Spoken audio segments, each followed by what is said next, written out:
Wa min adrari alghadab, na miongoni mwa madhara ya mtu kuwa na hasira, intifau alkhairiyati anil insan, ni kujizuia kufanya kheri kwa wanadamu. Wa huwa bisababi imtilai alqalbi ghadaba, na hii yote ni kwa sababu moyo wake mwanadamu huyu umejaa hasira. Mathalan, kuna watu ambao kwamba unawahudumia, iwe ni familia yako, iwe ni jamii iliyokuzunguka. Wakati mwingine unaweza kupitia changamoto za kila aina, hasa unapokuwa kiongozi katika jamii, hasa unapokuwa kiongozi katika familia.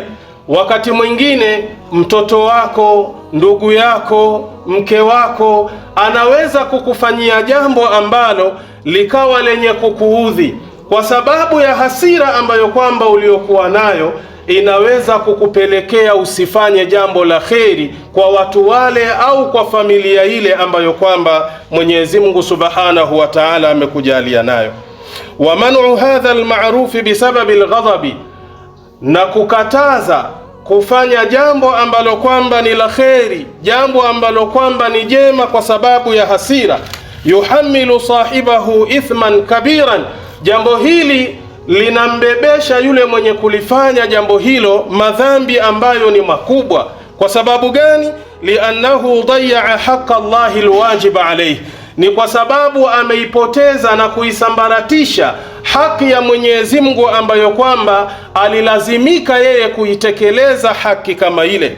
Wadayaa hukuka khalqihi, na akaipoteza haki ya viumbe vya Allah jalla fi'ala.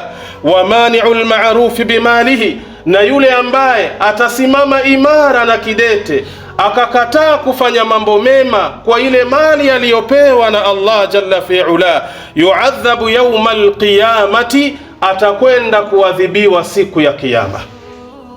Yoyote ambaye Allah jalla fi'ala amemjalia uwezo ima wa kinguvu ima wa kimali, lakini akashindwa kutumia mali ile, akashindwa kutumia nguvu zile katika kuwasaidia watu, katika kuisaidia jamii, basi afahamu ya kwamba huyu mtu atakwenda kupata adhabu kali mbele ya Allah jalla fi'ala. Allah jalla fi'ala anasema, wataawanu ala albirri wattaqwa, saidianeni juu ya wema na kumcha Allah jalla fi'ala. Wala taawanu ala alithmi waludwan, na wala msisaidiane juu ya kutenda dhambi na kutenda uadui. Wattaqullaha, na mumche Allah jalla fi'ala. Inna Allaha shadidul iqab, hakika ya Mwenyezi Mungu ni mkali wa kuadhibu. Hiyo ni suratul Maida aya nambari 2. Waqala an-nabiy sallallahu alayhi wasallam, na amesema Mtume Muhammad, rehma na amani zimshukie yeye, man istata'a minkum, yoyote ambaye ataweza miongoni mwenu, ayamfa'a akhahu, kumsaidia ndugu yake, faliyamfa'ahu, basi na amsaidie ndugu yake kama huyo. Hadithi hii ya Mtume sallallahu alayhi wasallam inatupa muongozo katika mambo mengi sana.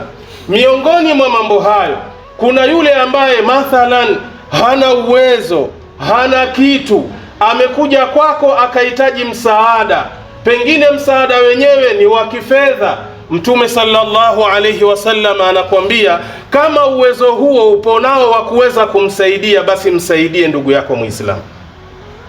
Lakini pia yawezekana kuna yule ambaye hakuzoea kuomba, ni watu ambao kwamba wanaoumia ndani kwa ndani kwa matatizo ambayo wanayoyapitia, akaja kwako asikuombe fedha, akakwambia, ndugu yangu, mimi nataka unisaidie jambo moja, na jambo lenyewe wewe una uwezo wa kunichukua mimi kunipeleka kazini, naomba unipeleke kazini ili niwe sababu ya kuisaidia familia yangu. Ukaweza kumchukua mtu kama yule na kumpeleka mahala ambapo itakuwa ni sababu na chanzo yeye kuweza kuwasaidia familia yake. Fahamu ya kwamba unaingia kwenye maneno ya Mtume Muhammad sallallahu alayhi wasallama, ya kwamba yule ambaye miongoni mwenu atakuwa na uwezo wa kumsaidia ndugu yake na aweze kumsaidia.